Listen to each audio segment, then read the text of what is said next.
আসসালামু আলাইকুম রহমতুল্লাহ। আমি একটি চমৎকার দৃশ্য দেখাই। হ্যাঁ, এই যে এই খাবারটা ছোটোবেলা আলহামদুলিল্লাহ আমি আমার বাবার সাথে অনেক খাইছি।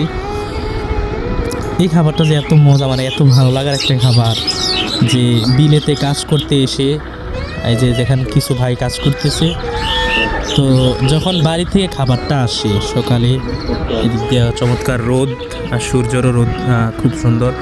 এই রোদে বসে সকালবেলা এই খাবারটা খেতে আলহামদুলিল্লাহ এতটা ভালো লাগে। যারা কৃষি আছেন আপনারা জানবেন যদি ভিডিওটা দেখেন, আর যারা খেয়েছেন জীবনে একবার আপনারা বলবেন যে এই খাবারটা কত মজার একটা খাবার, কত ভালো লাগার একটা খাবার, কি তৃপ্তি সহকারে খাচ্ছি আলহামদুলিল্লাহ।